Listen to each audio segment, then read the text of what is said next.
સમાચાર 16 થી વધુ વાહન ચોરીની ચોરી કરનાર ચોરને પકડી પાડતી વડોદરા શહેર ક્રાઇમ બ્રાન્ચ 16 થી વધુ વાહન ચોરીના ગુનામાં પકડાયેલા રીઢા વાહન ચોર મહેબૂબ ખાન પઠાણને ચોરી કરેલ ઓટો રિક્ષા સાથે શોધી કાઢી વાહન ચોરીનો ગુનો ડિટેક્ટ કરતી વડોદરા શહેર ક્રાઇમ બ્રાન્ચ વડોદરા શહેર વાહન ચોરીના બનતા ગુનાઓ અટકાવવા તેમજ બનેલ વાહન ચોરીના ગુનાઓ શોધી કાઢવા માનનીય પોલીસ કમિશનર નરસિંહા કોમર સાહેબ તથા પોલીસ અધિક્ષક કમિશનર શ્રી મનોજ નીનામા સાહેબે સૂચના આપેલી હતી। સૂચનાના આધારે ક્રાઇમ બ્રાન્ચના પોલીસ ઇન્સ્પેક્ટર આરજી જાડેજા તેમજ પોલીસ ઇન્સ્પેક્ટર એચડી દોવેરની દોરવણી હેઠળ police sub inspector VC Chauhan તથા ટીમના માણસોએ પેટ્રોલિંગ દરમિયાન મેળવેલ માહિતીના આધારે લાલબાગ બ્રિજ નીચે એક શંકાસ્પદ ઓટો રિક્ષા સાથે ઈસમ મહેબૂબ ખાન આદમ ખાન પઠાણ ઉંમર વર્ષ 35 રહે સુલતાનિયા જીમખાના કોઝવે પાસેની ઝૂંપડપટ્ટીમાં રાંદેર સુરતને શોધી કાઢેલ।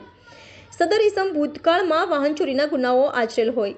સદર ઈસમને તેની પાસેથી ઓટો રિક્ષાના પેપર્સ રજૂ કરવા માટે જણાવતા સદર ઈસમે તે નહીં હોવાનું જણાવેલ તેમજ તેની પાસેથી ઓટો રિક્ષાની માલિકી અંગે પૂછપરછ કરતા સદર ઈસમ કોઈ સંતોષકારક જવાબ નહીં આપતા સદર ઈસમની સઘન પૂછપરછ કરતા પોતે પોતાના આર્થિક ફાયદા માટે 3 દિવસ પહેલા સયાજીગંજ કમાટીબાગ પાસેથી આ ઓટો રિક્ષા ચોરી કરી લાવેલ હોવાની હકીકત જણાવતા આ મળી આવેલ ઓટો રિક્ષા અંગે ખાતરી તપાસ કરતા સયાજીગંજ પોલીસ સ્ટેશન ગુના રજિસ્ટર નંબર 11-19-2024-0299-2024 ઇપિકો કલમ 379 મુજબના ગુનોમાં ચોરાઈ ગયેલ ઓટો રિક્ષા હોવાનું જણાઈ આવતા ક્રાઇમ બ્રાન્ચે ચોરીની શંકાસ્પદ ઓટો રિક્ષા કબજે કરી સદર ઈસમ સામે કાયદેસરની કાર્યવાહી કરી આગળની તપાસ માટે સયાજીગંજ પોલીસ સ્ટેશનને સોંપવા કાર્યવાહી કરેલ।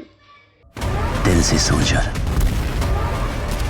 दिमाग से शैतान है हम, बच के रहना हमसे, हिंदुस्तान है हम। Bade Mian और Chote Mian are ready to learn every day. Are you ready to learn and become perfect? Arena helps you master the skill of animation and VFX through top industry experts. Join today. And become job ready. Watch our new film Bade Mian Chote Mian. Only in theaters this Eid.